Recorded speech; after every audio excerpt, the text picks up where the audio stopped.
Get started. Want to note that the elections that have just passed, we won't congratulate anybody other than my soon-to-be congressman, Congressman Morgan McGarvey. Congratulations to you on the election this past Tuesday. All right, we're going to take roll in a minute, but I wanted just everyone to know, other than in addition to the statutory obligations, the committee is also, the Legislative Oversight and Investigation Committee staff is also looking into these four following things. K through 12 selection of textbooks and instructional materials, procurement processes related to asphalt contracts, processes regarding emergency removal of children from their parents, and recent incidents at the Jefferson Regional Juvenile Detention Center and other juvenile detention centers. So I wanted to let the public know that we are looking into those things in addition to the statutory requirements like the ones that we will be discussing today. So let's go ahead and take roll. Wait till he sat down.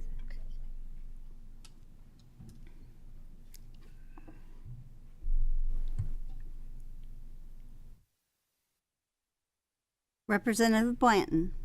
Here. Representative Fleming. Representative Hatton. Representative Jenkins. Representative Riley. Here.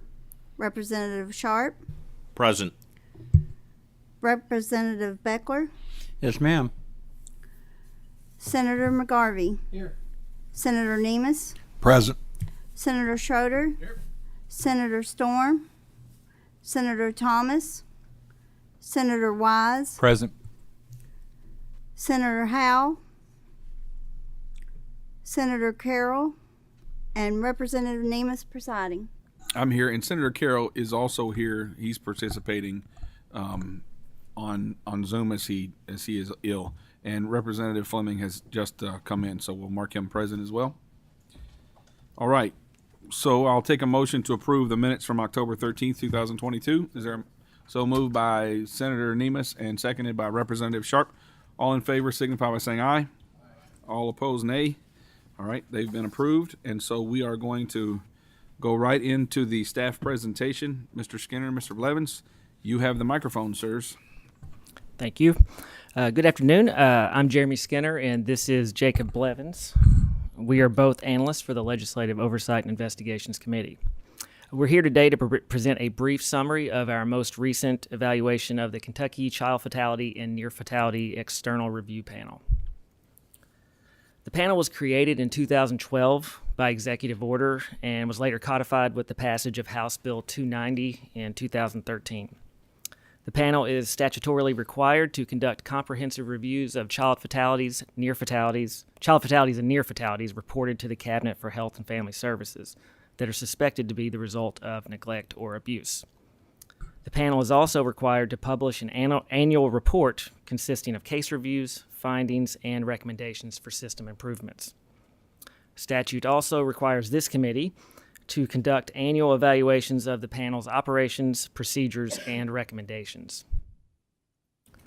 Between 2014 and 2021, legislative oversight staff completed 7 evaluations of the panel and focused on a variety of issues such as the panel's statutory compliance, its organization, its autonomy, the panel's budget and staffing, and there were also comparisons of the panel to similar entities in other states.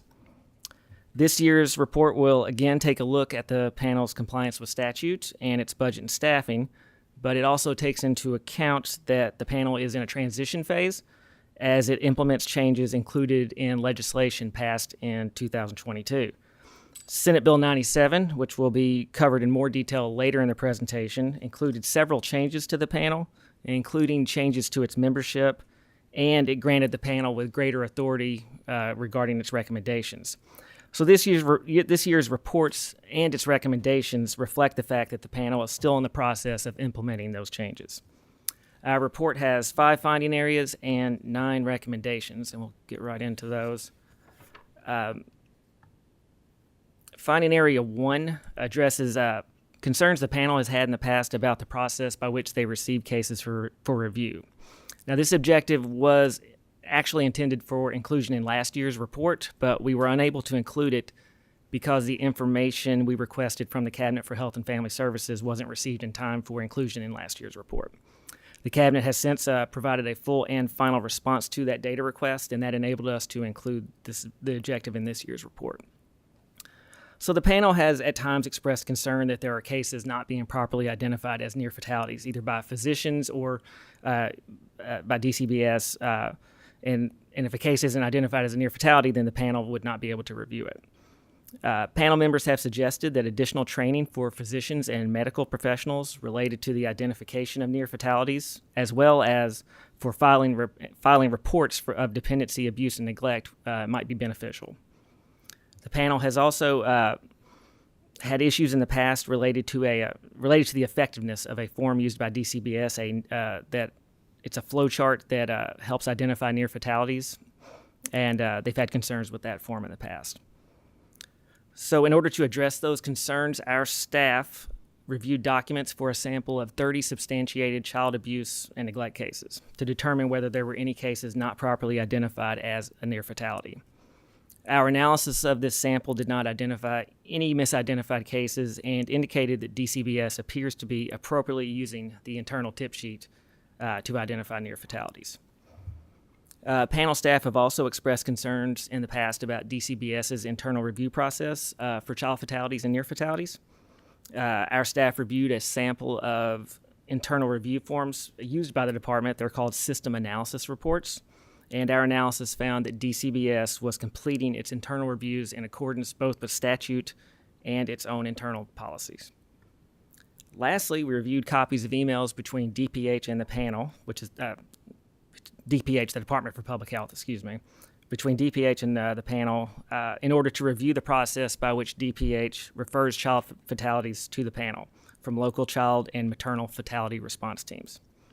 Our review of the emails between DPH and the panel did not indicate any issues with the referral process.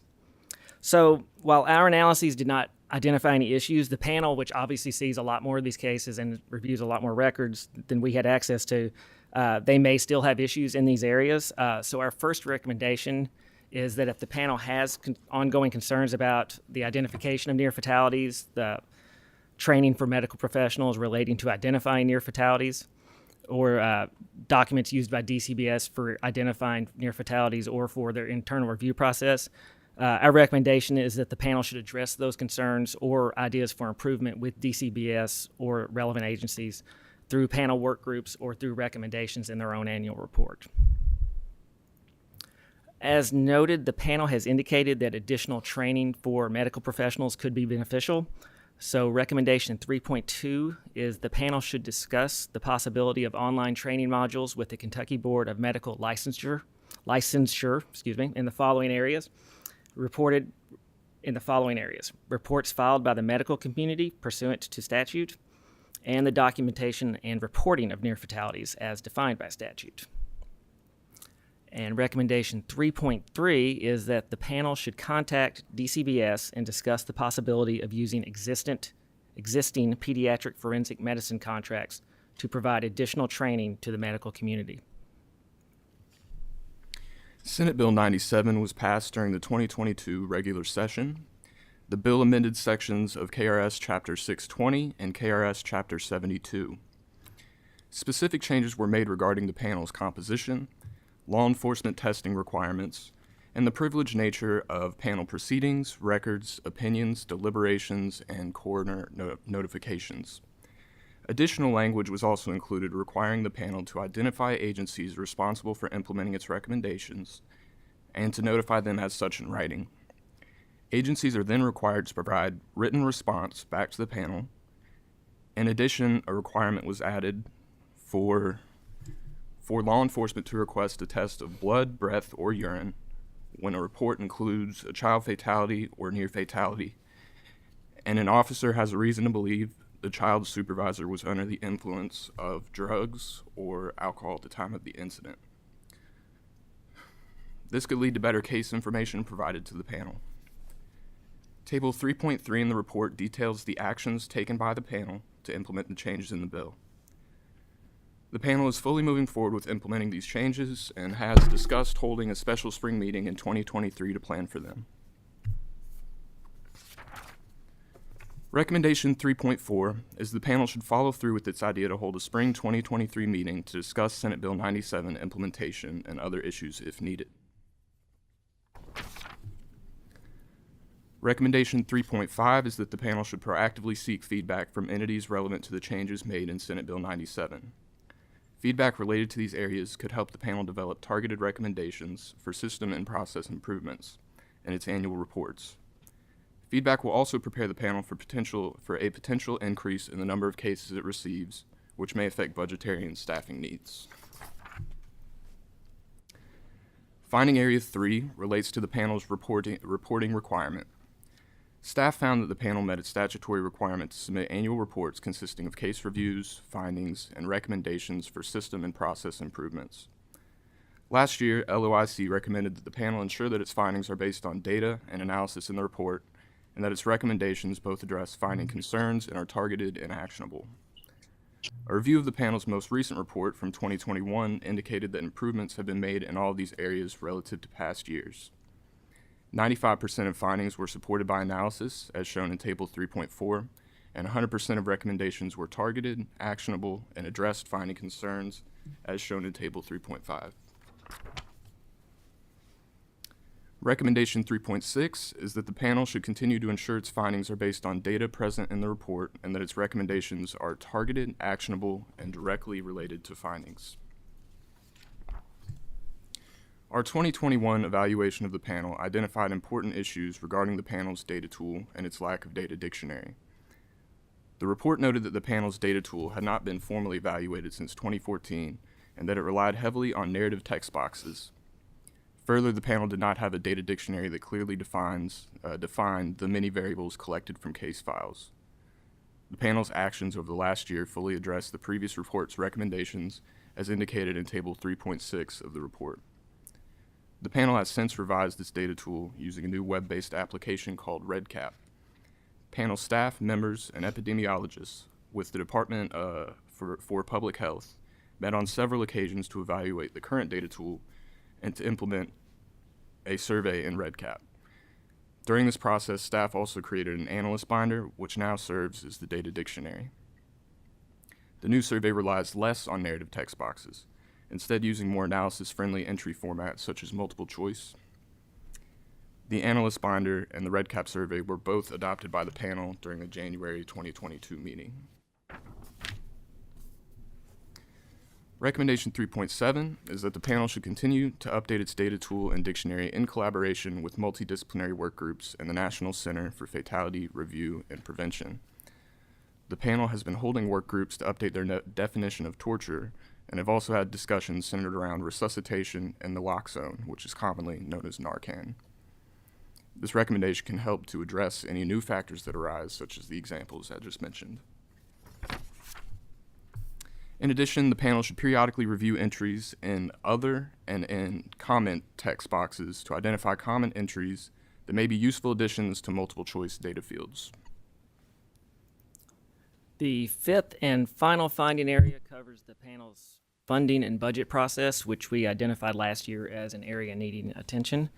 For context, the panel is attached to the Justice Cabinet for staff and administrative purposes.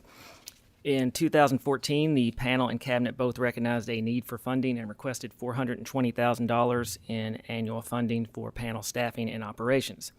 This amount was included in the 2014 through 2016 budget of the Commonwealth as part of the Justice Administration budget. A 2014 Memorandum of Understanding between the panel and Justice Cabinet outlined the panel's budget and expenditure procedures. Our 2021 evaluation of the panel found that the panel and cabinet weren't following the procedures outlined in Section 4 of the MOU, which states that the panel is to provide its budget request to the cabinet in the fall prior to budget sessions. As shown on this slide, the panel's expenditures have never approached the $420,000 envisioned by the initial appropriation. The panel has also not been staffed as envisioned by the 2014 budget request. Staffing has fluctuated over the years, but has typically consisted of 2 full-time employees and 1 or more temporary contract analysts. Panel members and staff have reported in the past having difficulty performing case reviews and following up on recommendations due to understaffing. Excuse me. In the fall of 2021, the panel worked with the Justice Cabinet and submitted a budget request prior to the 2022 session. The panel requested additional funding sufficient to hire 2 new full-time staffers. They indicated a need for this new staffing due to rising caseloads and increasing responsibilities related to the implementation of recommendations. The legislature subsequently appropriated $420,000 to the panel as part of House Bill 1. Although the panel proactively worked with the Cabinet and submitted a budget request prior to the 2022 session, there is no indication that written guidance has been developed or updated to ensure that the panel will actively participate in the budget process in a consistent manner going forward. Therefore, recommendation 3.8 is that the panel and Justice Cabinet should update the existing Memorandum of Understanding to reflect current budgetary and expenditure procedures. The MOU should include written guidance related to the panel's biennial budget requests and expenditures. Our 9th and final recommendation is that panel staff should present financial updates to panel members on a regular basis. The financial presentations should include updates on the panel's expenses and available funds, as well as information on the budget process.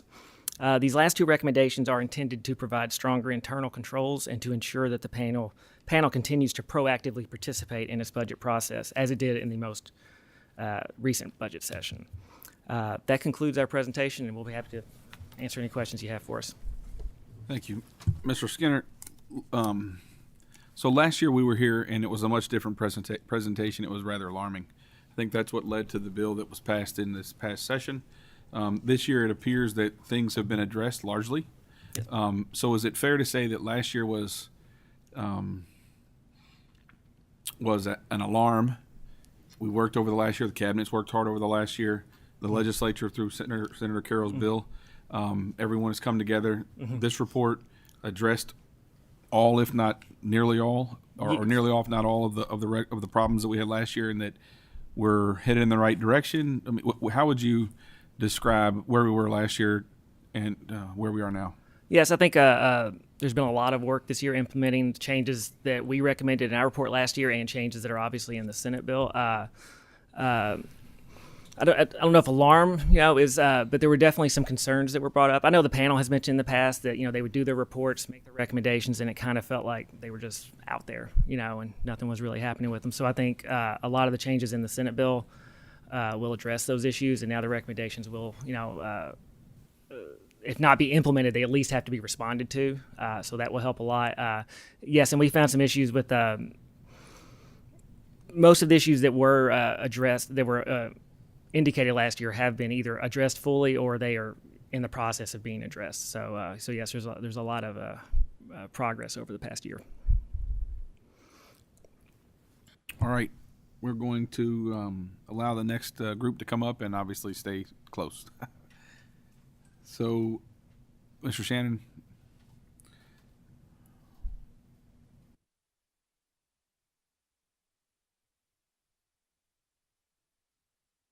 If everyone could identify themselves for the record when you get an opportunity to sit down. And I would also, into your remarks, I'd like for you to weave in a response to my question of where we were last year versus this year, because obviously you're someone that we have a great deal of trust in.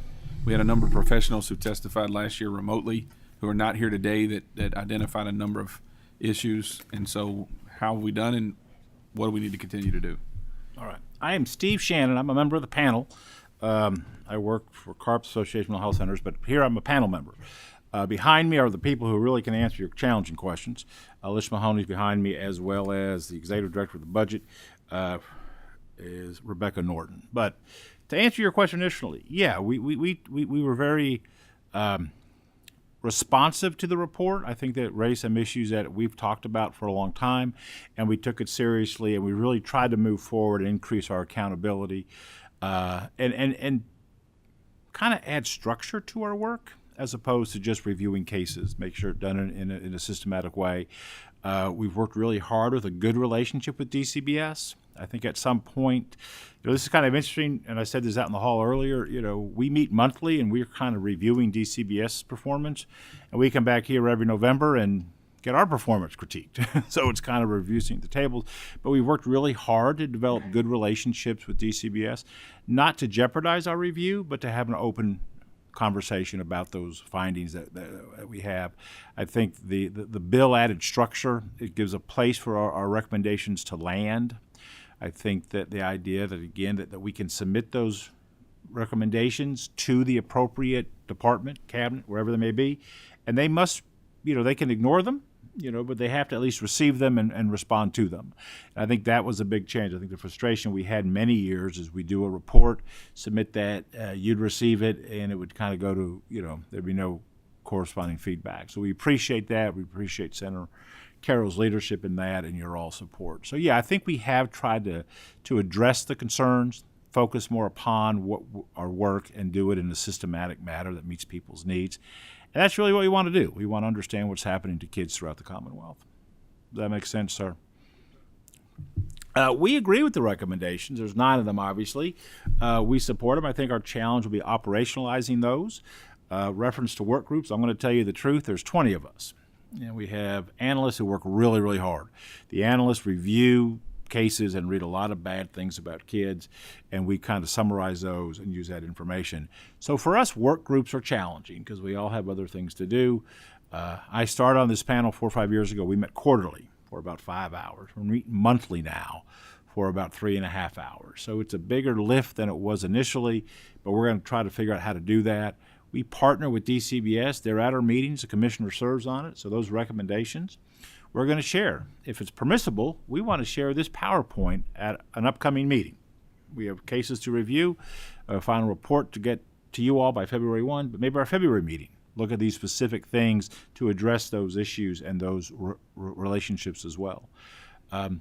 We really are eager to have the opportunity to work with the Kentucky Board of Medical Licensure. We'll see how that goes out. We have 5 doctors who serve on this, so that's an access point. Networking with other agencies. We have state police representative, another access point. Use that for law enforcement when we can. We have 2 judges. The chair of the panel is a judge. That's another access point for the judicial system. And we had a county attorney. I think she rotated off. Another one will be appointed. So we're going to use those to implement some of those recommendations about networking with other groups and see how that goes forward. But overall, we agree with the recommendations. The budget information, that's why Ms. Norton's here. We will do quarterly updates to panel members. I like that recommendation. I think it's very important for people to at least see the budget. Many meetings I go to, people always ask me that question because I feel pretty confident adding. But we want members to see what we're spending our money on and what we're doing. We're trying to get an epidemiologist. That's part of what our plan for the budget, and we're working with the Department of Public Health. Epidemiologists are few and far between. I know someone who tried to convince 2 young women to be an epidemiologist, and that person failed miserably, because it's needed, and they both like math. So I think that's where we're at. We appreciate the work of Mr. Skinner and Mr. Blevins. I thought they did a fine job. It's a big lift. We do a lot of work. I was thinking about cases. We meet, again, monthly, look at about 20 cases. That gives about 8 to 9 minutes a case. That's really not enough. But that's the breadth of the work we're doing. It's increasing, and we're seeing more and more cases. We responded to the DCBS. The naloxone recommendation is now part of the process, so that is a near fatality. And we're working on a definition of torture. And that really came out of a meeting we had. And there was a young girl that awful things happened to her, mistreated in her home. I thought it was torture, and it didn't meet the definition of torture that we had. So there's a group who really understands this field working on the definition of torture. So we'll be able to apply that going forward and have that recommendation. But overall, I think it's a good report. We appreciate it. It's always a little unnerving when someone takes a deep dive into your business. A letter from the IRS is very comforting, but we feel good about what the report says about us. Questions?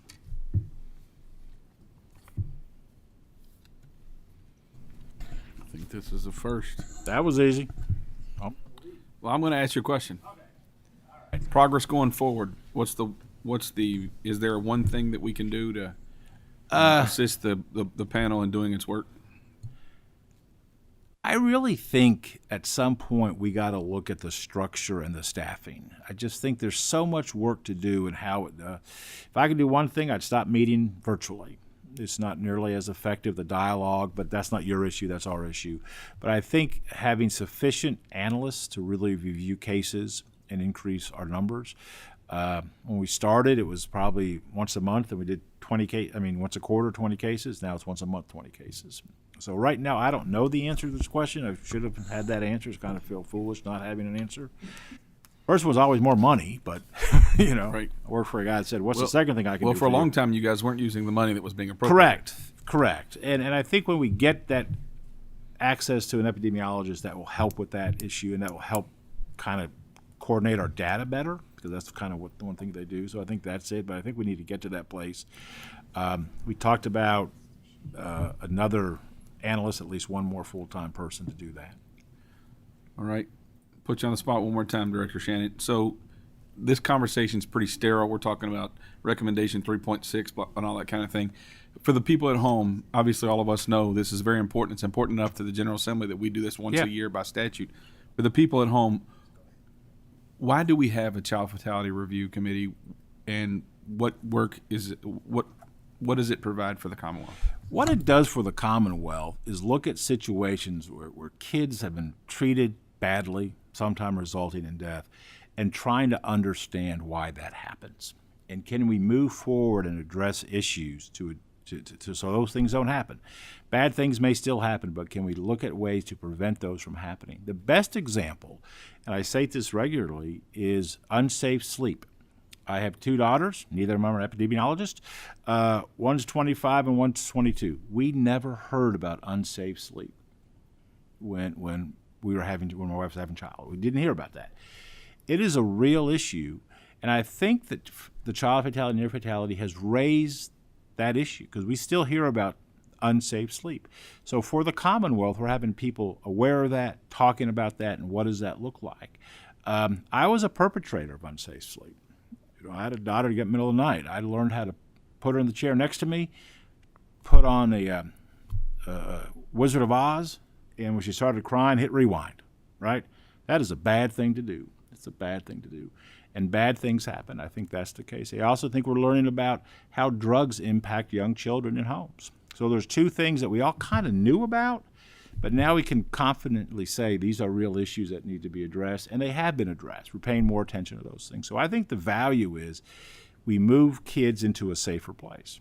I wish we could say we move all kids to a safer place, but we're making homes and care for children safer, and that's really the objective. All right. Okay. Thank you all. I'm going to ask for a motion to approve the report. Moved by Representative Blanton, a second from Representative Riley. All in favor signify by saying, we need a roll call. So let's call the roll. Representative Blanton, Aye. Representative Fleming, Aye. Representative Hatton, Representative Jenkins, Representative Riley. Yes. Representative Sharp, Aye. Representative Beckler, Yes, ma'am. Senator McGarvey, Senator Nemes, Aye. Senator Schroeder, Senator Storm, Senator Thomas, Senator Wise, Aye. and Senator Howe, and Representative Nemes. Yes.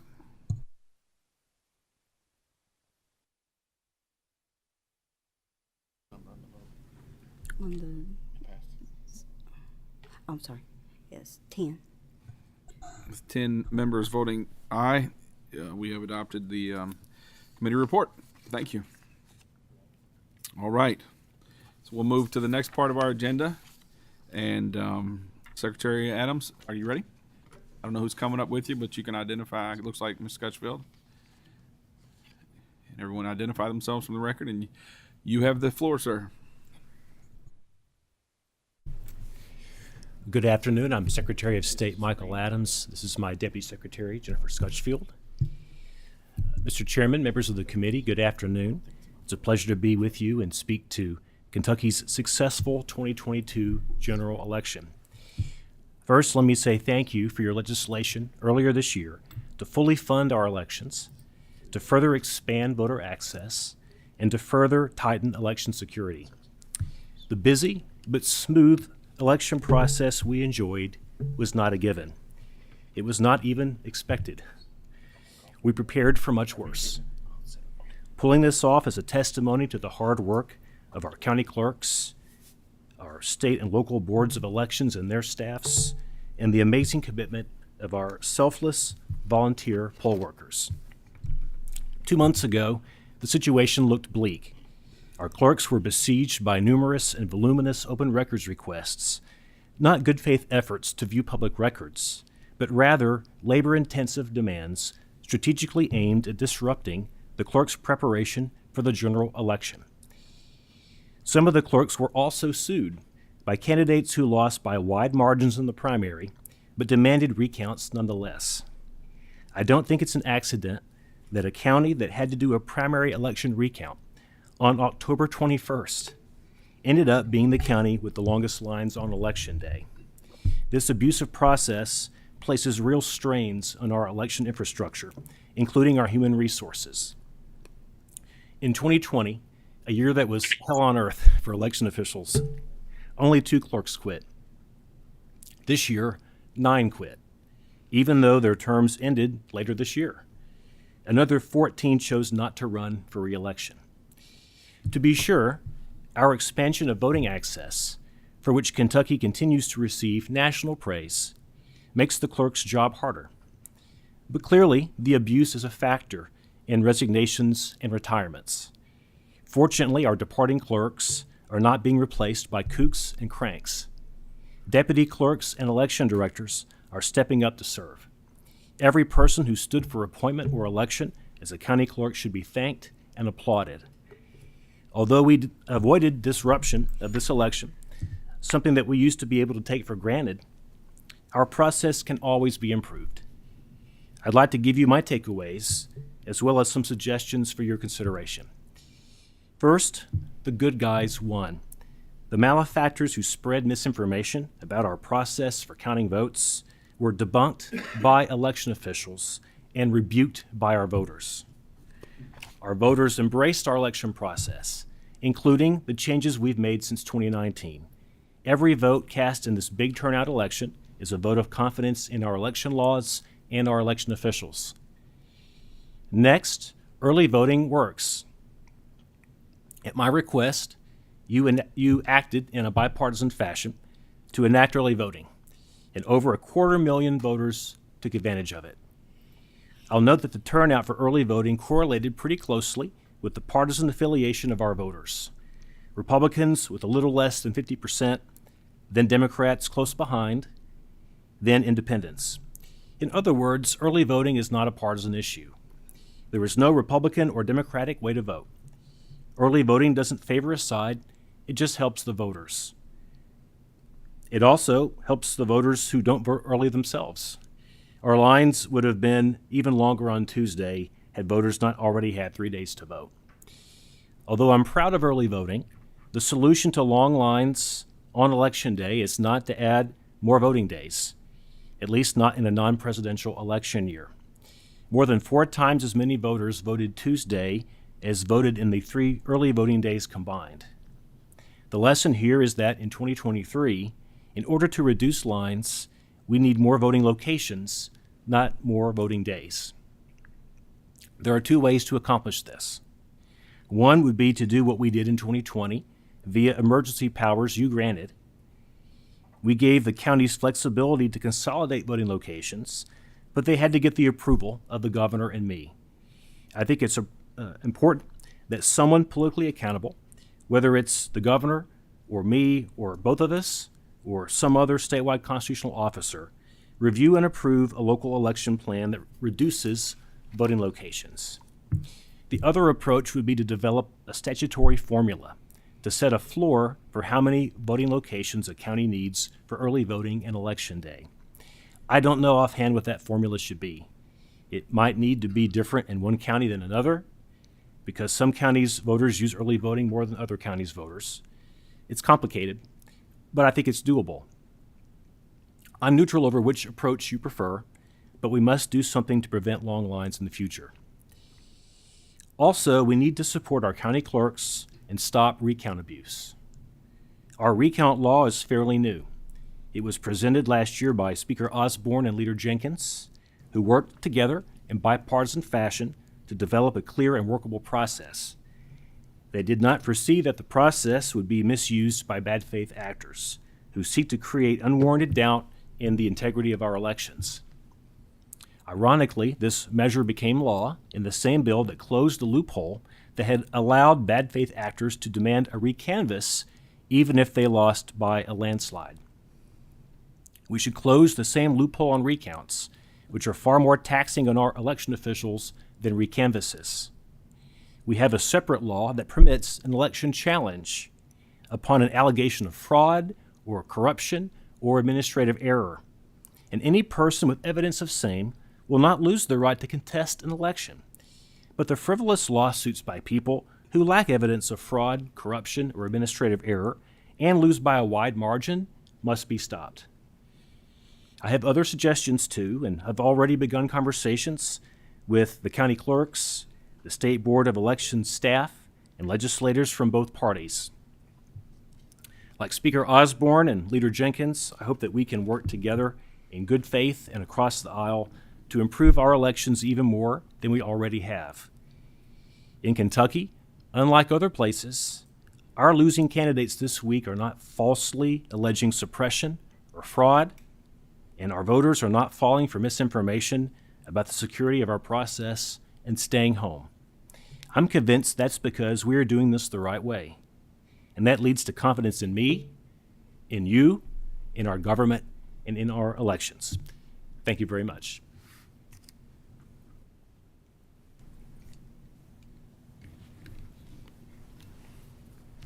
Thank you. Is anyone from the Board of Elections going to come up? Or okay.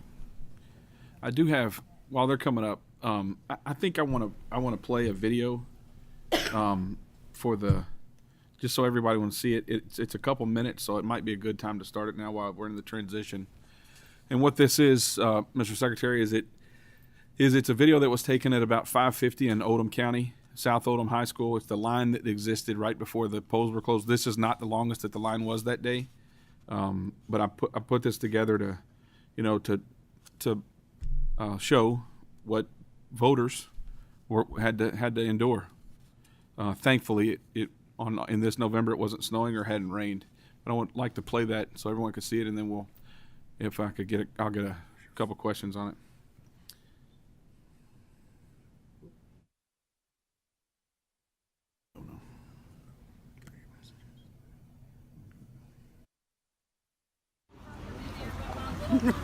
There's nothing there, I promise.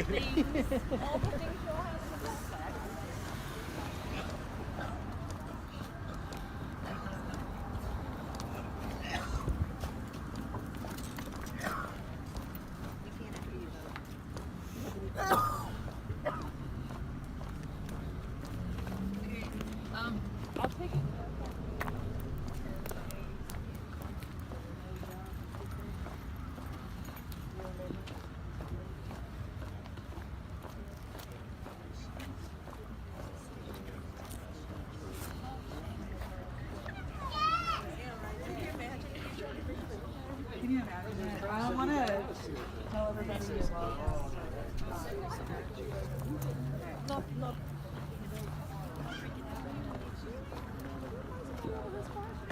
We are literally so nice.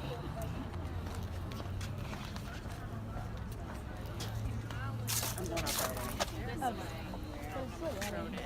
But it's before you get to one.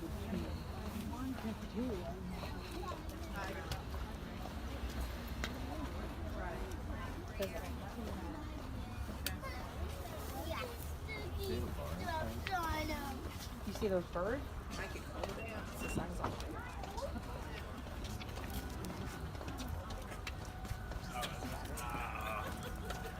Bummer. I was like, is it brakes? I actually can't.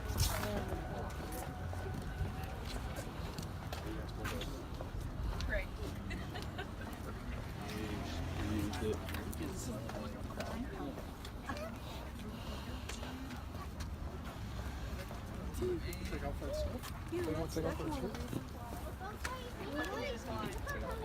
Sir.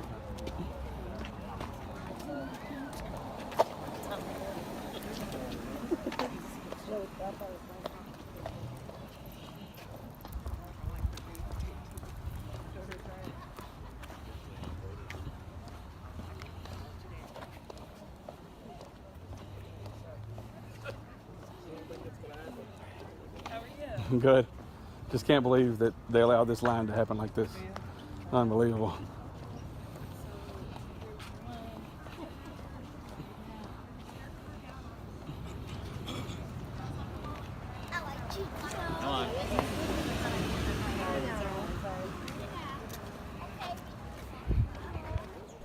Thank you. And as you could tell, just so I described what's in there, what that was at South Odom Middle School, one of the 5 locations that one could vote in Odom County on Election Day. As you noted, those are real Kentucky voters. Some of them in wheelchairs, many of them very old. Some of them bringing their children to the polls. That is 100%, absolutely, completely, no way other to say it, unacceptable. If it had rained, I don't know what would have happened. As we're standing there on the corners, people are leaving in droves. So this is voter suppression. That's what this is. And right before the election, the Speaker of the House and I contacted Secretary of State's office and asked that this plan be rejected, because this happened in the primary as well. People were crossing Veterans Memorial, which is a 4-lane heavy traffic highway. People were parking across the street, walking across there, going down a ditch, up a ditch. I had to get into a ditch one time to help an elderly man up. I had to push his bottom up because he couldn't get up the hill. That was in the primary. We asked the Secretary of State to reject this plan, and he took it to the Board of Elections, and you didn't reject the plan. That's what happened. It was as bad in Bullitt County as this, and probably in other counties. I don't know. I wasn't there. I only speak with what I know about. This is unacceptable. If it had rained, how many other people would have left? We're looking for voter suppression in America. It happened in Oldham County this year. Completely unacceptable. So I want to know, before we begin our remarks, how are we going to make sure that this doesn't happen again?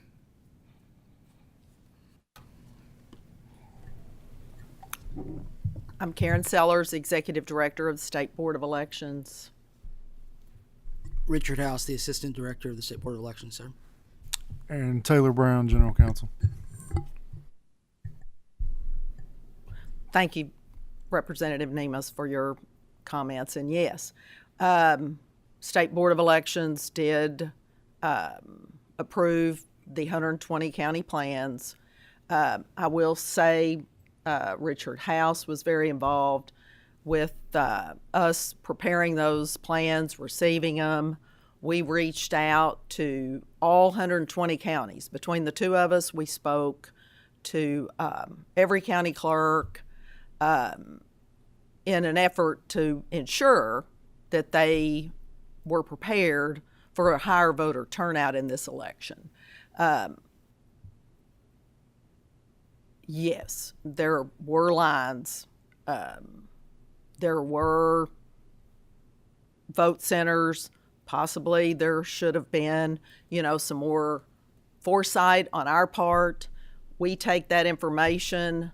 The county boards of elections are the ones that, do make those decisions. The county clerk is part of that board.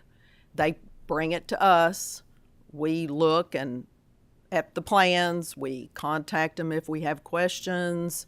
We believe that the plan didn't really include certain areas of a county, particularly geographic areas. Yes, we do that process. And Richard House can speak to part of that process. He was very involved in it, as well as myself. I'm sure that, the lines that we had in this general election will certainly be taken into consideration when any new plans are developed in the future. And I do believe the county clerks will do that as well. I believe they will look back at their counties and they will know what their turnout was, and they will see.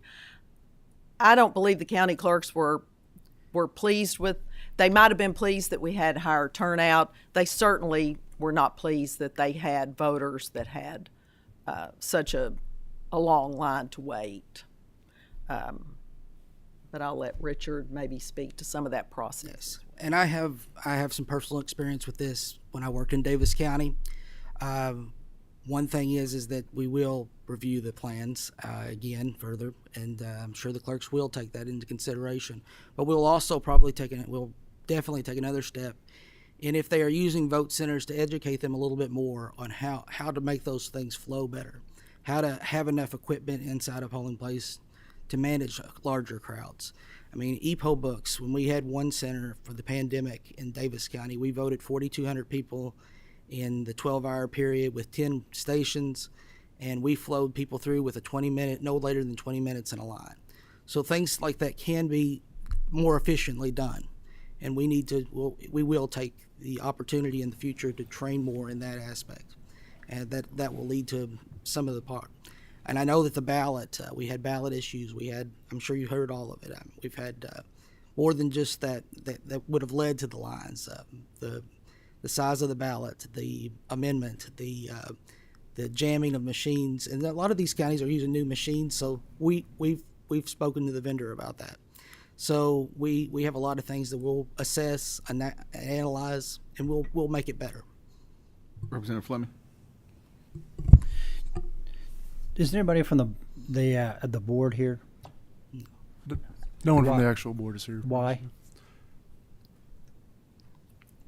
I didn't ask for a member of the board I certainly could have done that. So I don't want to, and I apologize if I was to ask one particular, a board member to also be here today. So can you tell me, give me more of an explanation of why the board approved after a recommendation from the Secretary of State and calls from various members, elected officials, individuals to the board to make sure that you have more voting locations? What was the decision by the board to reject that request?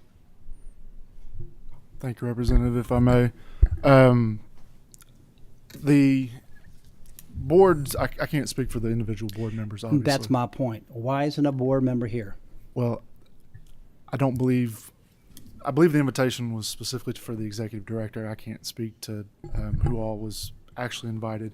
But for the process of approving the Oldham County plan specifically, we can talk about all of them, but the default, this is new, right? As Secretary said, this is new post-COVID.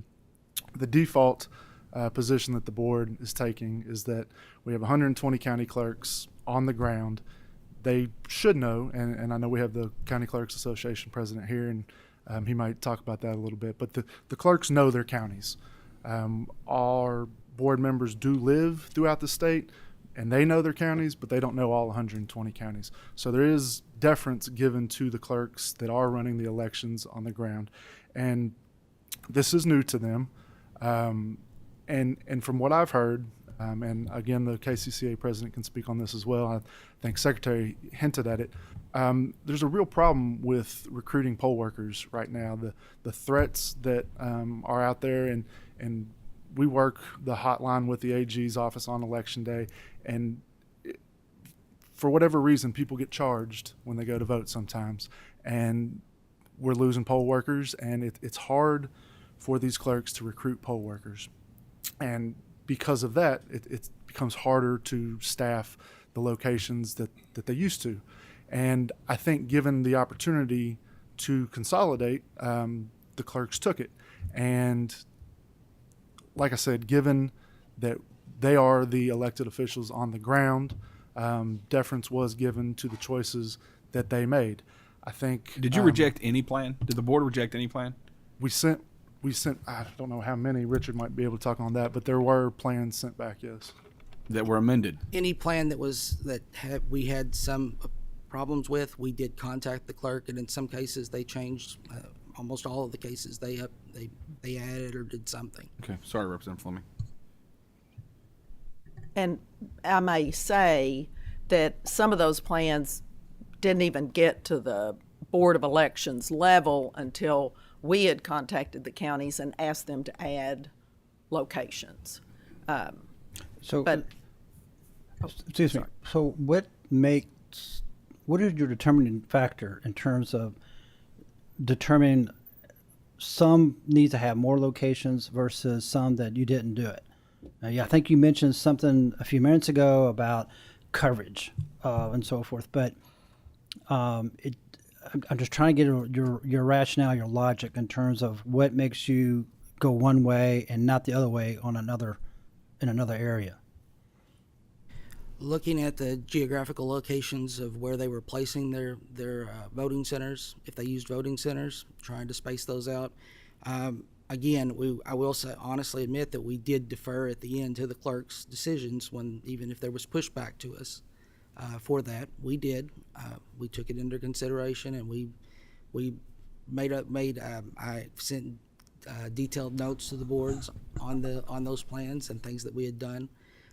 Also, we took into consideration the number of people that would possibly vote under different percentages, and kind of got at that precinct. I mean, like I said, I used the base count for the 4,200 people that could vote in a day at a voting center with the appropriate setup, and we kind of guided that towards that guide. And I think one thing that threw some of the clerks off for what they did was the primary, thinking that most of the elections were over, and that I think that led to some resistance to the idea that there would be a bigger turnout than there was. And again, Jason Denny can attest to that, and maybe talk about that in his remarks.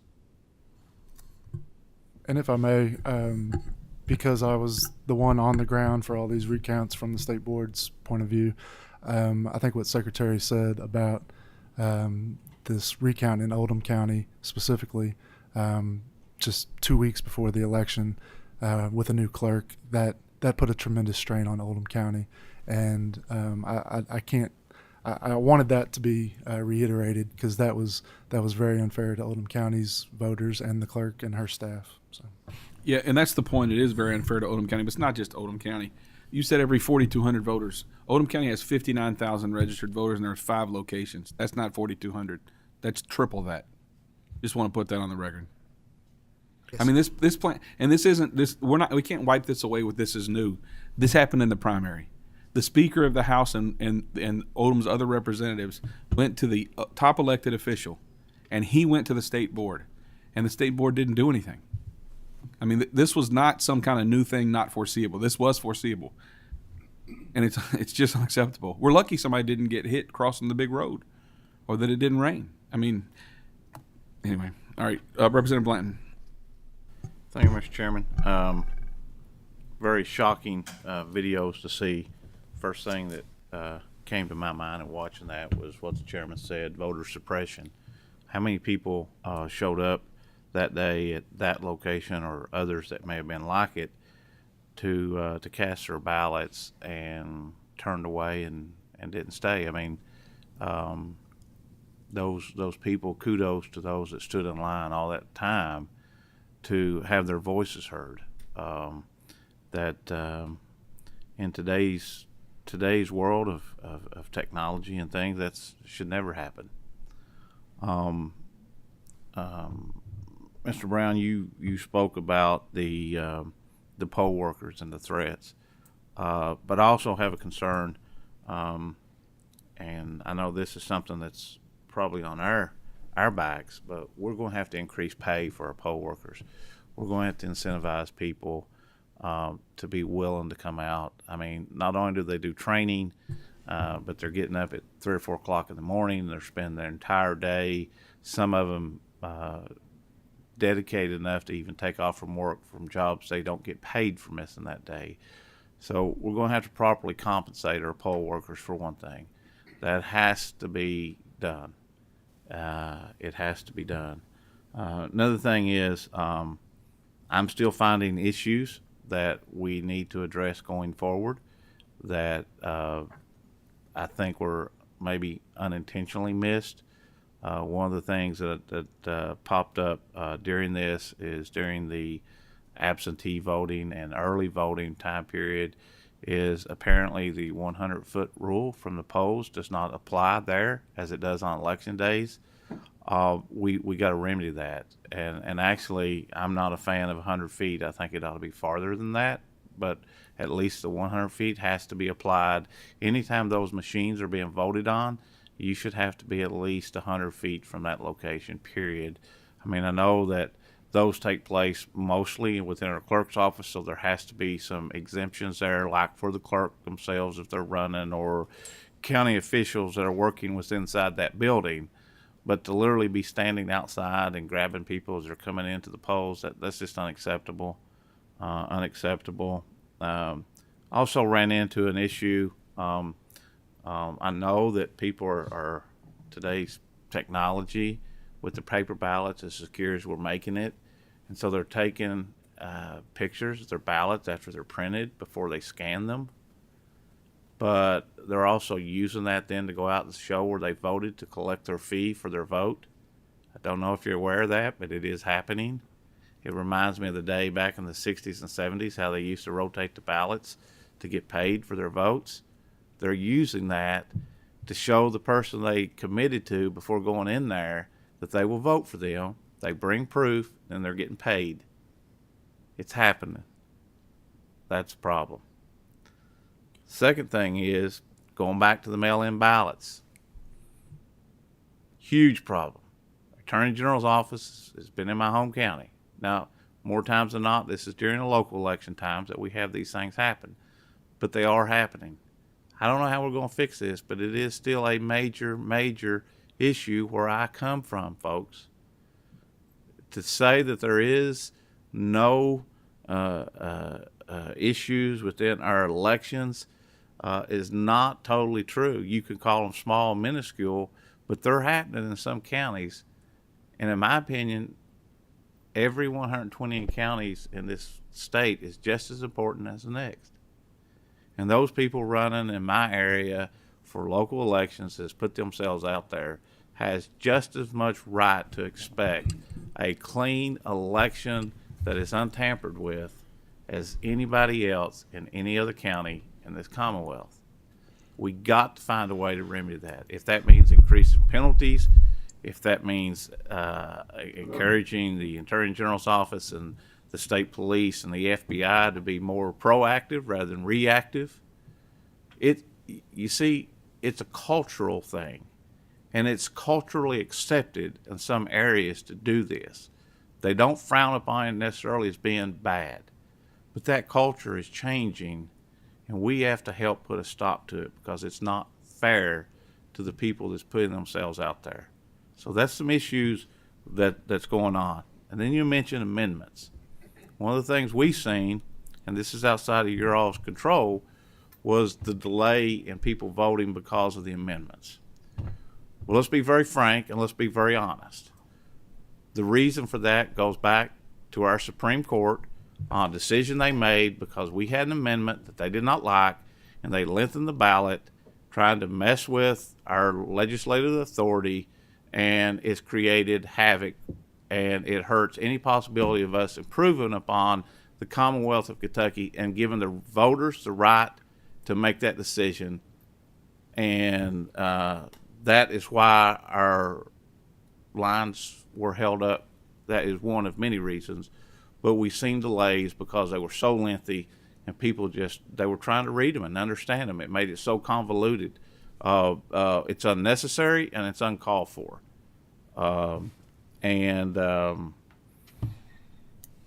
I think that's about it. I didn't have any questions. That's just my comments, Mr. Chairman, from my list. Thank you. Thank you, Representative. Representative Riley? Thank you, Mr. Chair. If I could I ask you a couple of questions, Mr. Chair, just to clarify some things? Of course. First of all, the film you showed, that was 5:50. Did I understand that right? Right. Okay. At what time did the last person vote that was in that line? I don't know the answer to that. They had to have the sheriffs come in and lock the parking lot down because, as you can imagine, there were no spots to park. Representative Fleming, who has some voters that would have voted there, he said about 7:20. I consider myself a patient person, and I'm not sure that I would be very patient standing in that line. And I don't even know if I'd stand long enough to vote, and I vote every time. A lot of people with cars were just leaving. Senator Wise. Thank you, Mr. Chairman. Thank you for the video. And thank my colleagues for the comments that have been made, and thank you for being here, and Mr. Secretary, in your office as well.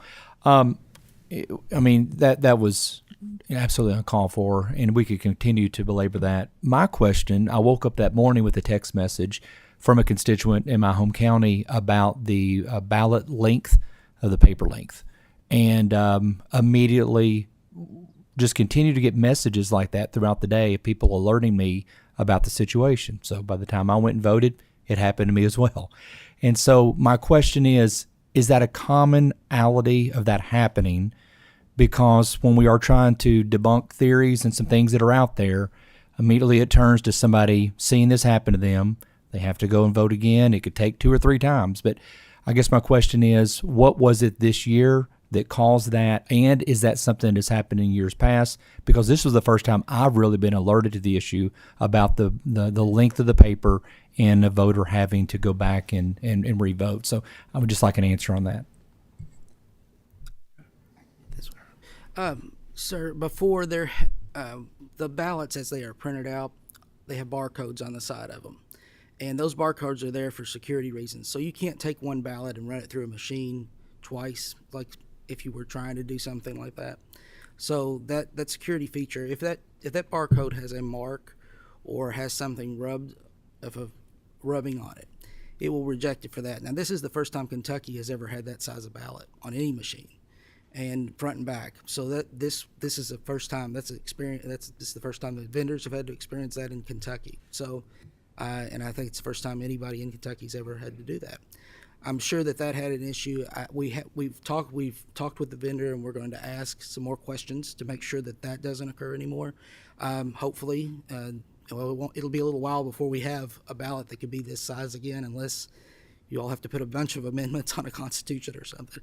But that should not be an issue in the future, and I think the vendors will have a issue.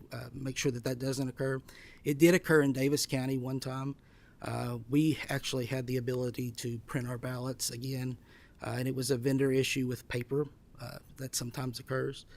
Also, you'll note that the more counties, and we've encouraged the counties to do this, the print-on-demand system, so that they can print the ballots right there, so they don't have to have pre-printed ballots.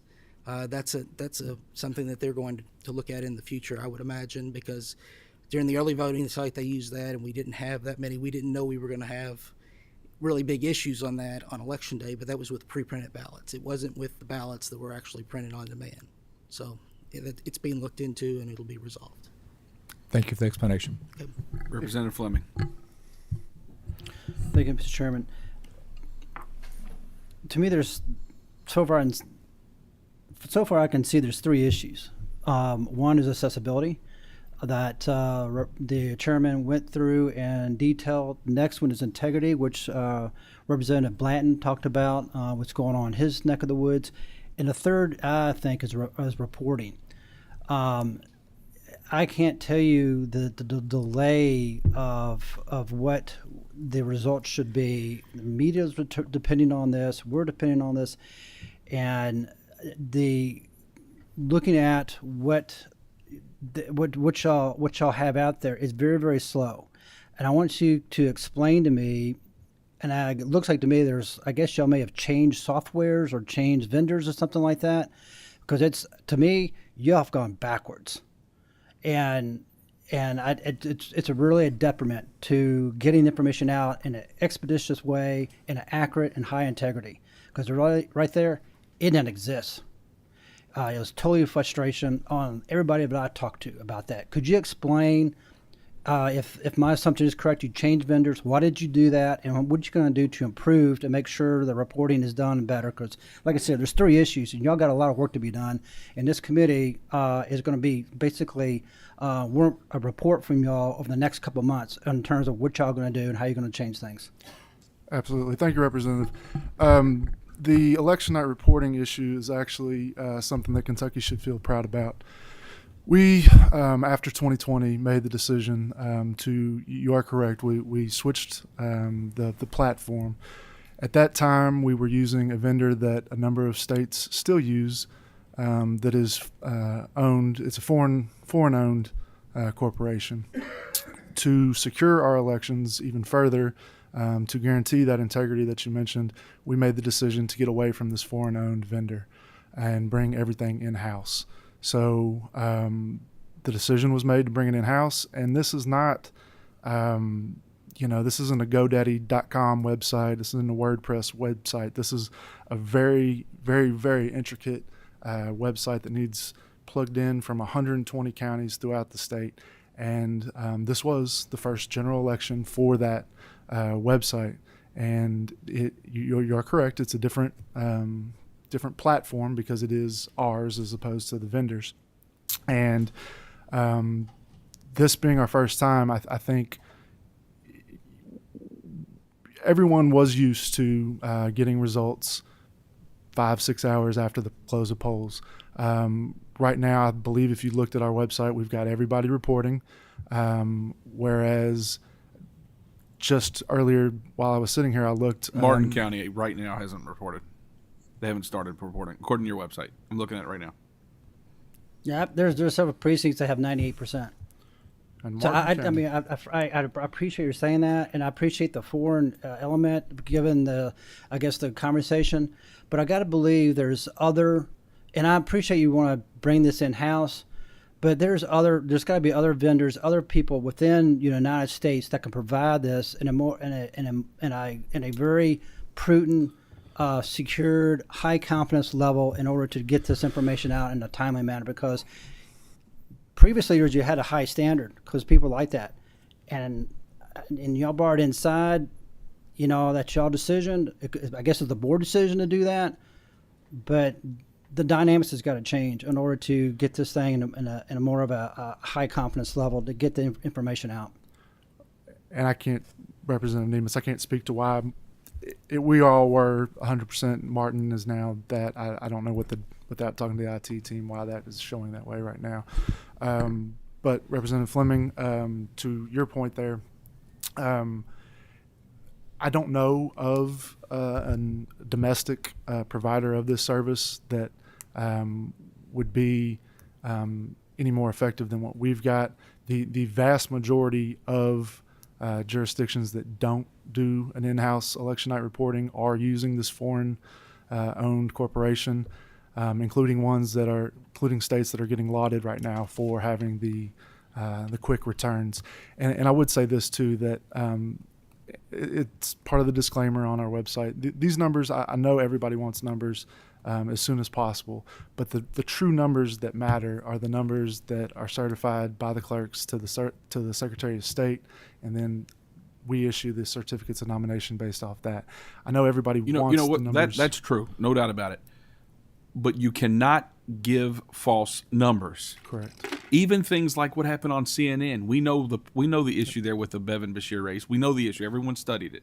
But that starts these conspiracy theories. Steve Bratcher was shown to have lost. He won big. Rachel Roberts was shown to have lost. She won pretty big. So it's not that the numbers are delayed. That's a problem. But it's that we're getting wrong numbers. And then people think, what's up with that? When we're flipping things. Right. And we were watching that on TV with Representative Bratcher, saw it on TV ourselves. And again, that would, I think what's not fully understood by a lot of individuals, I didn't realize it till I took this job actually, is the numbers we're seeing on TV are not always the numbers that are coming from the states. These media outlets employ what they call stringers or runners to go get the numbers off the precincts, the voting centers, off the doors, off the windows. And it happens, just like you said, with the CNN Bashir Bevan in 2019. Is that what happened? And it's not Representative Bratcher, it's his cousin, Representative-elect Bratcher. Excuse me. That's fine. Excuse but me. Is that what happened in that situation? I can only imagine right now without having the IT team do a deep dive in. Right, without a deep dive, but I don't believe that was information that came from the election night reporting system at the time we were using, which was the foreign-owned entity, Seidel, was who was that. But I For the don't. 2019. For the 2019, yeah. Yes, for the 2019, yes. For Tuesday, I believe it's the same thing, but the numbers were not from us. Right. Okay. I interrupted you. Finish your answer. Well, I'm sorry. I don't even know where I was anymore. But I guess just to say that I know everybody wants numbers fast, but as Representative Nemes said, we don't want to put wrong numbers out there.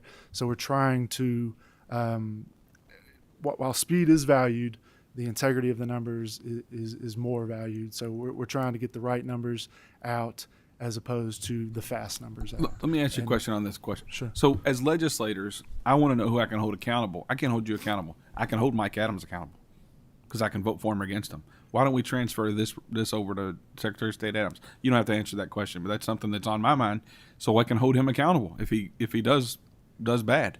I can't hold anybody in the State Board of Elections accountable. Sure. I will answer if You if can. don't mind. And then Senator Nemes, you're up next. I think that's, and I was going to respond a little bit in the same light with Representative Blanton's comments. I think it's a funding issue, partly. I don't think the Secretary of State's office at this time has the IT staff that would be necessary for that.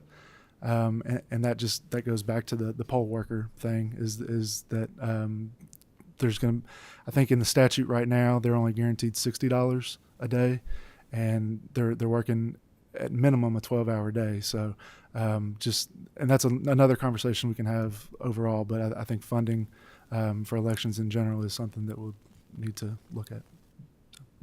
Senator Nemes. Thank you, Mr. Chairman. And I want to thank you all for being here, taking the heat, and for your work in the future, because I feel confident that you're going to straighten this out. And I'm sure that Chairman Nemes will make sure of that. So, but I wanted to mention Bullock County. We had a problem too. Now, the chairman already mentioned that.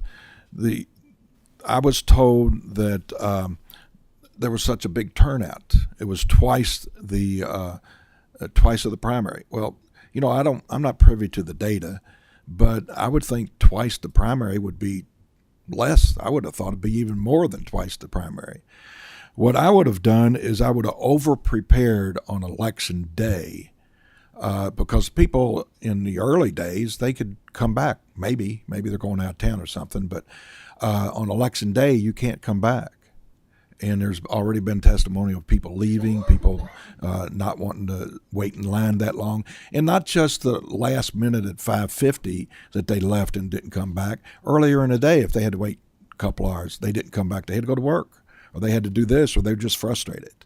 So I think we should have over-prepared, and then you can meld that down if you want, if we're so over-prepared.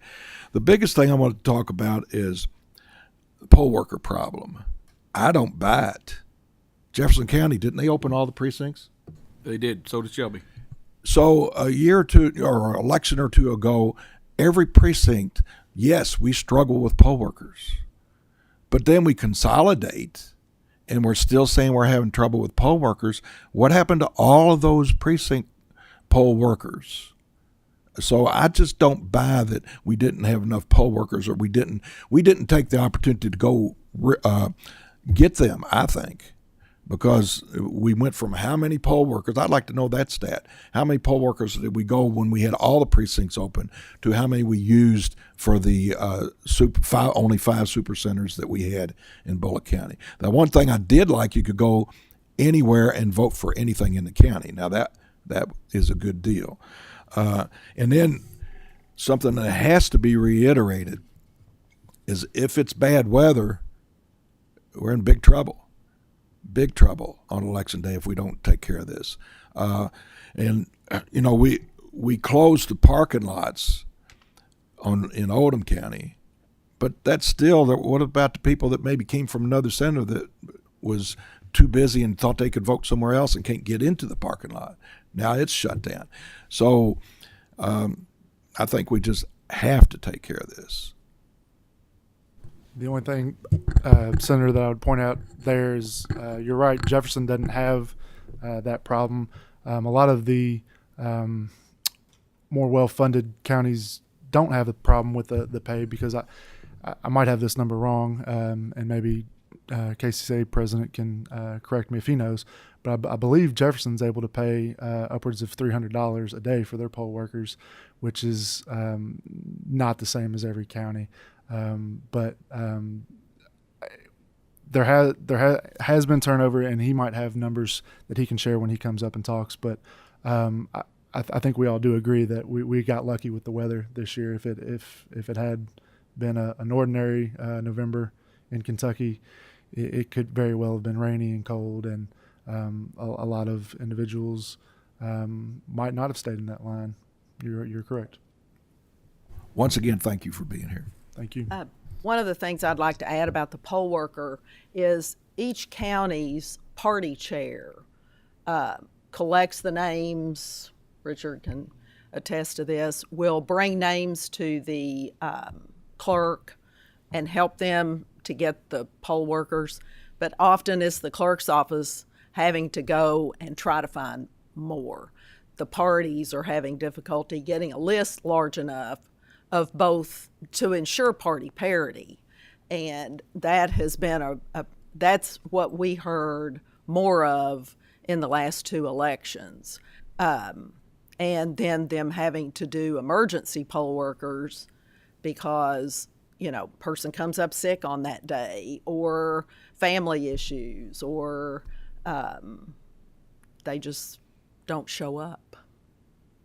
But the issue with pay is pretty significant because that's bore by the counties and their fiscal courts and based on what their ability to pay. And there are counties that are only paying $100, and it's a big job. It's a large responsibility, and I think that, Taylor, mentioning what that is, that's significant in trying to recruit poll workers. But I can see that helping the counties to fund for poll worker pay is probably pretty significant, and I'll let Mr. Denny can speak to that, but I think he would probably agree. Thank you all. And I think I'm going to have some written follow-up questions. Thank you. Sure. Thank you all for the opportunity. Thank you for the opportunity. Thank you all. Clerk Denny? Sorry, Representative Beckler, you're up. My apologies. Apology accepted, no problem. A couple things. Number one, I don't disagree with anything that I've heard this morning, either from other members of the committee or from you. Couple comments. Number one, as I look around here, I think I've probably had the opportunity to vote more than anybody else in the room. And with that in mind, I just want to make the point that long lines have been a problem ever since I started to vote. So I'm not trying to say that it doesn't need to be improved, because I think it surely does. But I don't want everybody here to think that this is a brand new problem. And I'm not blaming you all for not having solved it earlier. Another comment is, I believe I just heard you talk about the party chairs being responsible for trying to get poll workers. I don't know that that's wrong, but not all counties have two parties in place. So we might want to take a look at how to change that if they don't have, to make it easier on the local clerks.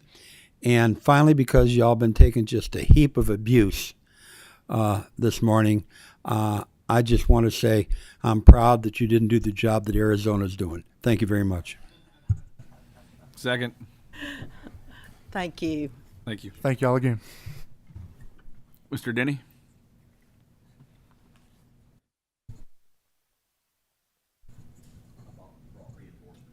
All right. We all know the reinforcement, but he needs to identify himself for the record. Trey Grayson, Frost Brown Todd, legislative agent for the Clerks Association, former Secretary of State. And Jason Denny, president of the County Clerks Association and the Anderson County Clerk. Wow. Money. That's at the top of the list. To solve a lot of these problems is finances. There are some counties that I know are paying the minimum of $60 per election officer for not a 12-hour day. It was a 15 or a 16-hour day this last time. We're all not as lucky as Jefferson County to have that funding. Some physical courts see the need and find the funding and are able to help us raise those fees from time to time. Other physical courts don't choose to support that endeavor, and they stay at that minimum. So we have to come to some sort of maybe consistency across the state and some way to offset and help these physical courts that might be strapped and can't raise that. But funding is a big issue. Funding is an issue at the county clerk's offices on what our staff are having to do. It used to be 2 times a year, in theory, we dealt with elections. April, May, October, November. Myself and one deputy are putting in 75% of our time just in that pre-preparation state. And then we have others that are putting in multiple times. If we didn't have the motor vehicle side and the land record side to fund our offices, that's what's keeping elections going in our county offices. And for those counties that don't have a lot of deed recordings and a lot of motor vehicles, that funding's not there for their staff to be there to help them. So for those staffs that are skeleton crews, I don't know how they're doing everything behind the scenes like they're doing it.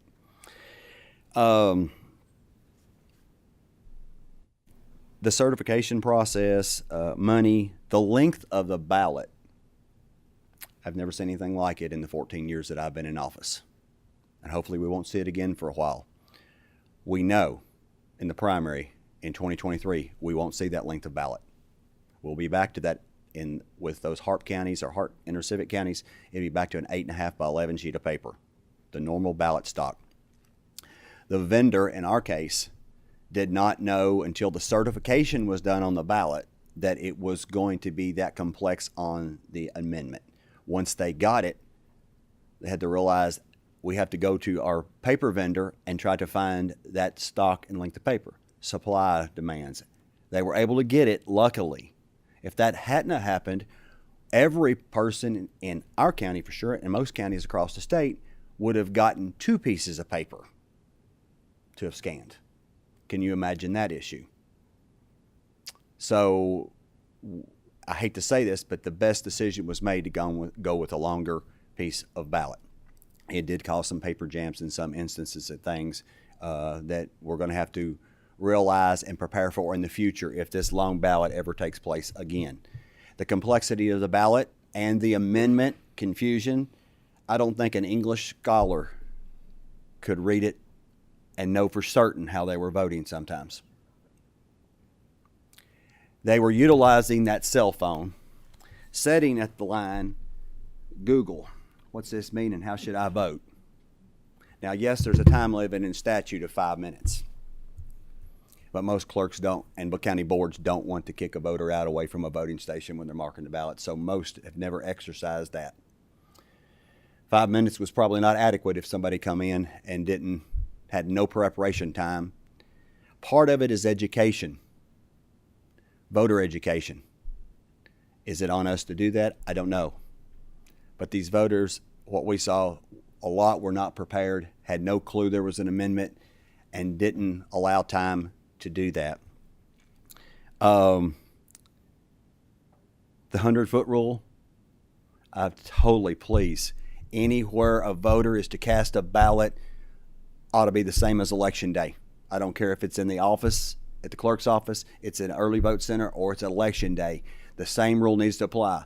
If you want to go 300, 400, 500 foot, we don't care. Just consistent across every method of voting in the state. The formula. It's been a topic. There's probably no exact rhyme or reason. You know, this election is different than the next election. I'm already thinking for 2024 because how bad is it going to be? It's going to be long. There's going to be long lines. We're going to have to prepare more for 2024. 2023, the numbers, we were in Anderson County, we were adequate. But if it hadn't been for state board questioning my plan to have me and the board rethink adding one more center, we'd have been in the hot seat too. So I'll give them kudos. They questioned, and Richard said, Jason, you need to rethink this. Went back to the board, so give kudos for that. They did question us all. End result, my name's on the ballot. The board is there to support me, but if the county fails, I fail. I'm in the hot seat. And we had long lines at our drive-through facility. They were backed up an hour, but a facility within eye distance had no lines. They chose to set in that line. So they had 2 other opportunities that day within a mile away to go vote, and they wouldn't. So voters in my facility had options for other centers and chose not to use those, and those centers were not utilized like they should have been, and they were close by. That's not in every county's case, and I agree with that. Using phones is a big issue. I agree with both that issue as well as the research time. If they want to look up a candidate and see their platform, they're doing all that stuff on their phone inside the voting location. So I think that really needs addressed. I've been in 14 years, and 2020 was unprecedented, and it was so successful that we probably all let our guard down. It was so successful. Well, we got to look back. We had 19 days. Not asking for extra days. It's not what we're asking for. I think we just need to step back, learn a lesson from this, and don't ever let it happen again statewide. But it's going to take funding on the state level. It's going to take laws that raise that minimum of $60. That's 4 hours at Walmart. Who do you find to work? Now, in statute, it tells that the executive boards of each party shall submit a list. I think it's the 15th day of March in the year in which there's an election. And they should present 2 names per precinct from each party. We are very lucky if we get 4 names. We're lucky if we get 2 names. Then the statute allows for the county boards to find election officers if those executive parties can't. And if the boards can't, then it's on the county clerk to find. So it is in statute. You all have clarified that. That was fixed a couple years ago. So there's a process if there's not an executive board that the county boards can locate election officers. My county boards reached out to me and said, can you give me the list of who worked last time? If they were good, they look it over, they try to add to it, and they send it back signed. I don't mind doing that. I think other county clerks do the same thing. Help them. There are times, though, that there are election officers that are not qualified or have caused issues in the past, and we might have to call election officers from that list. Not every person that volunteers to be an election officer should be an election officer. If there have been issues in the past, if there's violations in the past, if we've had complaints in the past, it's up to that board to protect the integrity of that election process and remove them and not consider them in the future. So that's up to that board to do that. But the money, I guess, is the biggest issue. I understand the warm and fuzzy feeling of seeing your name on election night on a website. I like it too. I get on and see if my fellow clerks, how they did, etc. And it's improving. We'll get back to that night. And I report on Facebook. I report on a website. But none of that is important as getting it right behind the scenes and being sure you're not rushed to give that warm and fuzzy feeling, that you're checking every take and every card and doing the reports correctly and being sure everything that night's right.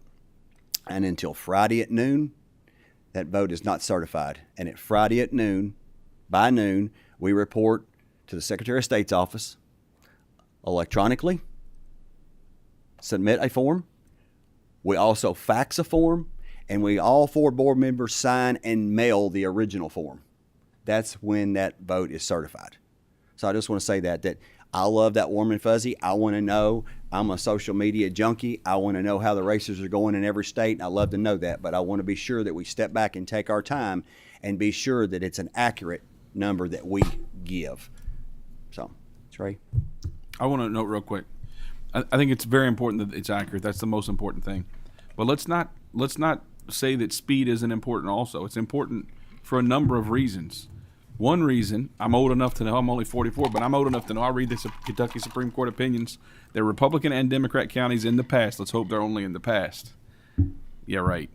Who, if they have a few days and they know how many votes they need, they'll go find them. So not only getting it accurate is important, that's the most important thing, but getting it done expeditiously is still very important. Oh, I agree. That night. And it's not just for warm and fuzzy. It's for integrity of the vote. Sorry, Secretary Grayson. Clerk Denny asked me to mention a couple things before we open it up to questions. First is the State Board, the Secretary of State's office, and the clerks. We got together a couple weeks before the elections to start a conversation. We've all been keeping lists of things we've identified, including, for example, like Representative Blanton's concern about the electioneering law. There are some issues with filing, candidate replacement, all kinds of things that have come up. And so we're working together to identify those kinds of issues, and we'll work with all of you on some of those issues, and we're going to do it together. And obviously, after having gone through an election, we the list has grown in the last week or two. Second thing is, and I know we've been talking about the length of the ballot, but one thing to keep in mind is every 8 years, all the judges at the trial level, circuit and district, are on the ballot. So every 8 years, you have it's just a long ballot, and it gets worse in the larger counties because they have more divisions. Jefferson County has something like 43 circuit and judges. I remember in 2006 when I was secretary, we also had it was every 24 years you add the Commonwealth Attorney and the circuit clerk. So you add even 2 more races. And thanks to the Supreme Court, as Representative Blanton pointed out, you now have word for word these long amendments. And so, for example, if it takes somebody twice as long to vote, you need twice as many resources to have the same length of line. So next year, for example, I'm not saying that Oldham County had the correct plan, but if you had that exact plan in Oldham County next year with 6 races on the ballot outside of specials, no line. So that's just something, as we're trying to figure out how do we solve this, whether it's a formula or guidance or whatever, we have to keep in mind length of the ballot. And and we were talking about this at lunch. I'm not sure length of the ballot was as strong as a consideration as it should have been in developing plans and approving plans. That was probably kind of a failure statewide. But the good news is it's every 8 years is when it's really bad. So the next couple elections, we got a chance to get that right. And then the final thing is, because of the early voting, voter habits are changing, and because of the pandemic, things got shuffled. And that was another variable where I think somebody talked about needing to overplan. That's probably, during this uncertain times, that's probably correct. Most states see more people gradually gravitating to voting early because of the convenience.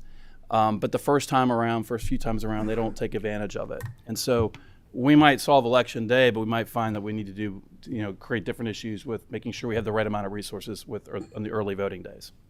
In states that have done early voting for several years, they're running about 50% of their voters voting early and 50% on election day. Now, I haven't looked at data across the state, but in Anderson County, we had approximately 50% turnout total, 49.8. Of that 50%, 15% voted in the first 3 days, 35% voted on election day.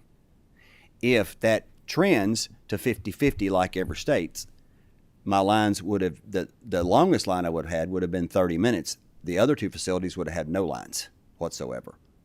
And so I think as we see the trend, what I'm trying to say is I think we need another election cycle or 2 to adjust this. And we know in the May primary and the November election year next year, it will not be the complexity of the ballot issue. And we'll know the flow. And if we do use a formula, we will know to look back at this statistic that when we have a long ballot, we need to adjust that formula for that election. And it may be something that we all have to sit down as the County Clerks Association, State Board of Elections, and the Secretary of State and figure out what that is before each election, because I think that it's a moving target. And you want to be over-prepared, but when election officers sit there and twirl their thumbs all day, they tend not to volunteer next time. We've seen that. So, you don't, if you need 10, you don't want 30 sitting there and 20 not doing anything. And so you have to look at that, because first you're wasting resources, and second, the interest is not there because that was a boring day and it's not what I thought it was. I volunteered to be part of the process. So we have that all to weigh in. Representative Blanton. Thank you. Just a quick comment. Actually, I'm sitting here and we're having this discussion with issues with poll workers Obviously, the pay was one of the things, but I'm sitting here thinking, what's one of the things we want to do right now is we want to engage our young people, right? We want to get them engaged in the process. Maybe we need to have conversations with our local universities that have, their government students could get some type of credit. They go home to their home county, they serve on election day as poll workers to help them learn the process and what goes on. Maybe we should look at teaming with them, even our high schools that has 18-year-olds that are seniors, to find some way. It's twofold win. I mean, it's not going to solve all the problems, right? But pennies makes dollars, so every little bit helps. So we get our poll workers, but we also get to engage our young people in the process because they're our future, and we want them to know it's.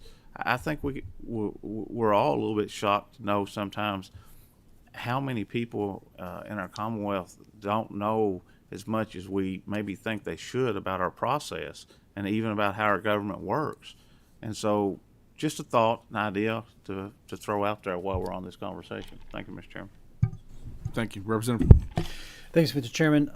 Just wanted to bridge off of Representative Blanton. I think it's a nice creative out-of-the-box thinking in terms of getting the universities and high schools, and also another avenue in terms of being a corporate citizen is work with the corporations and see if they could pay that, their employees. And I'm just thinking off the top of my head, and I haven't really thought this through, but he just spurred that idea, work with the businesses that they will be paid by the business, but they go and volunteer their time to save money for the county clerks in order to do that. So that's a thought. But my question is this: could you give me a sort of an understanding? I've got a perception in terms of the poll worker. Could you give me sort of an idea of what that poll worker looks like in terms of age and maybe occupation, those sorts of things? Mm-hmm. And I know each area might be a little bit different. And this goes back to we are seeing it trend a little younger because 2020, a lot of our elderly quit because their families would not let them work during COVID, and they didn't come back. That was the biggest brunt of what I saw. I saw a lot of my 65 or olders, some of my better ones, that didn't come back and just said, I've been out a year or two, I think I'm going to stay out. So then I have reached out to my high school, one or two people. I've reached out to teachers. Most of the time it's their day off or they're using it to planning day. So those are options that many of us have tried to do. I think we have to be careful with our businesses, in my opinion, paying an election officer their full salary to work. Now, if they've got time, I understand that. Some take their vacation time. So I want to be I think the idea is there. We just need to sit down and maybe talk through that. It's a good idea. Totally understand. I think it's a good idea as long as we, as a voter, you cannot bring your boss in to help you vote. So we want to be careful that we don't tread that lightly. But I think that's probably where we're going to have to move to, is get the business group involved and say, okay, Jeff Bezos, can you spare a few Amazon workers today? Maybe we need transport. Maybe we need people to help us. We're skeleton crews. I worked all day yesterday with 3 trucks and trailers and picked up all the equipment with one other person because we have a skeleton crew. Maybe we need a couple of Amazon trucks to help pick our equipment up, and we go with them and lock them down. Maybe we can see a partnership somewhere down the road. But we're going to continue struggling as we see this negativity nationwide. And until we get over that, that's part of it.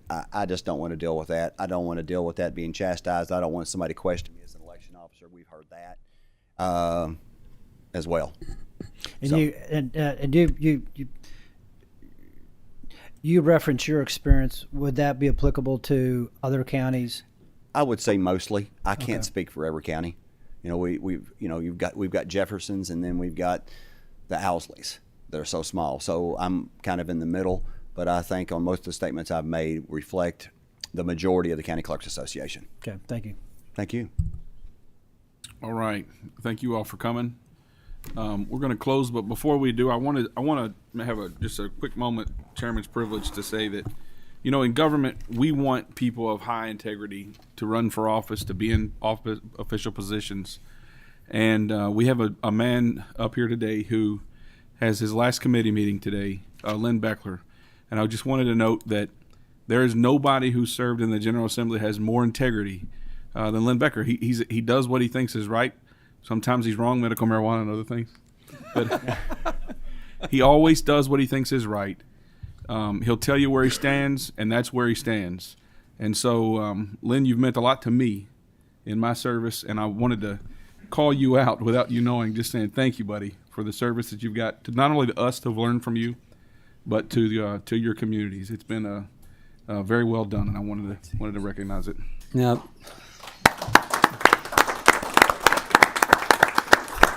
thank you, Mr. Chairman. I've enjoyed working with you and, you know, everybody here in the committee and most everybody in the General Assembly. I don't want to make a blanket statement. That wouldn't be right. But I've enjoyed my time here. Looking forward to retirement. And I do have one thing, if you don't mind me asking, before you close. Yes, Could sir. I ask Secretary Adams to come back to the table? I have a question for him. Not planned, Secretary Adams. No telling what's coming.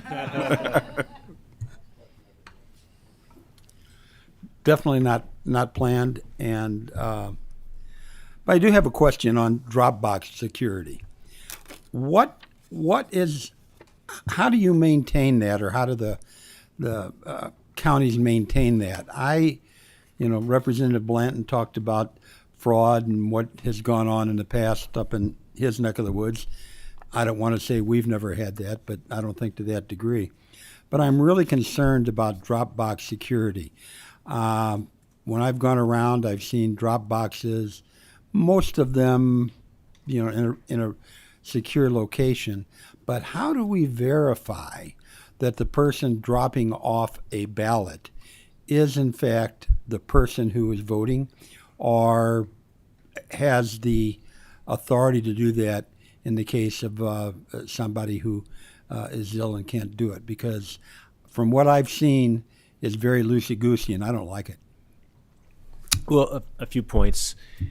Number one, you all, at my request, banned ballot harvesting. You made it a felony in 2021 as part of our omnibus election reform bill last year. We borrowed word for word Arizona's law, which went to the Supreme Court and was upheld by the U.S. Supreme Court. I went and literally copied and pasted it and offered it to you all, and you implemented that. To your point, ballot harvesting is a huge problem.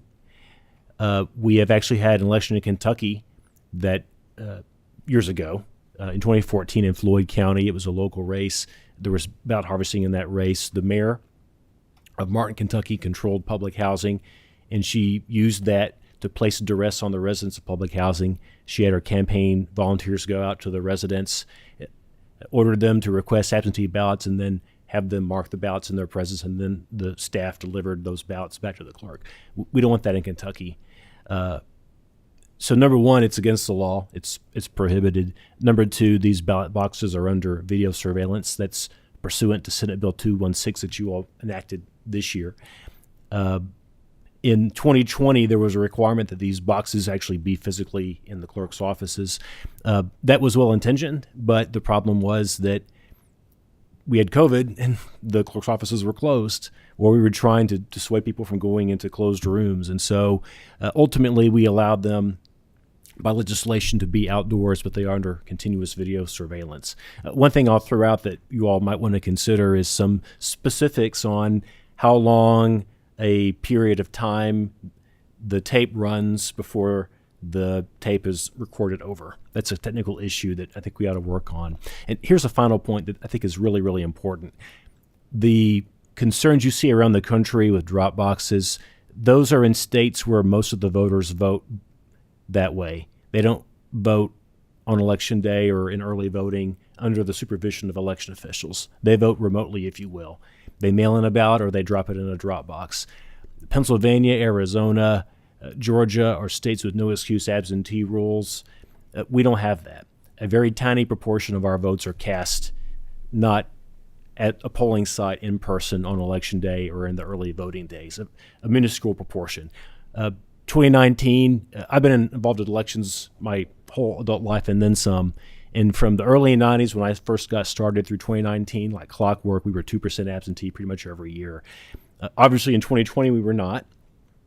But in 2021 special elections, and again this year in our primary and in our general, we had a very low proportion of votes being cast absentee.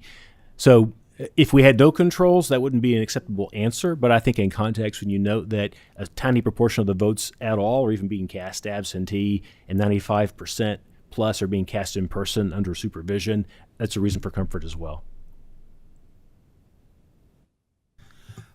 Thank you for the explanation. I don't totally buy it. I told you know where he stands. I understand that there's video surveillance, but I'm not convinced that those tapes are looked at frequently enough. My suspicion, and it's only suspicion, is that they're looked at if somebody complains. Well, I think this happened or I saw that. Otherwise, it's just, kind of going through things. There are a lot of things that are felonies that still happen. So I think relying on the fact that it's a felony is not a sufficient answer. I won't be here, and y'all may be happy about that, but I really would ask you to take a look. Absentee voting, early voting, as has been noted earlier, is tending to rise. So I think you're going to potentially get into problems that you don't have right now. And I would really ask you to take a look at it and come up with some recommendations as to how it could be, I'm going to call it fixed because I think it's broken now. Thank you. Thank you, Mr. Chairman. Could I respond to that in 15 seconds? Of course. I certainly would welcome working with anybody on that issue, but I do want to resist one point a little bit. I don't think that we're going to have a greater use of absentee balloting. The biggest surprise I've had this year and last year is that we went from 2% absentee to 75% absentee in June 2020 to about, I think, 29% absentee in the November 2020 election. And then in 2021 and 2022, we were back down to the 2 to 5% range, depending on the jurisdiction. Kentuckians who qualify to vote absentee don't want to vote absentee. They want to vote in person. That's just our culture. So I don't think that we're going to have an expanded use of absentee voting. I think our cultural preference in Kentucky is to vote in person.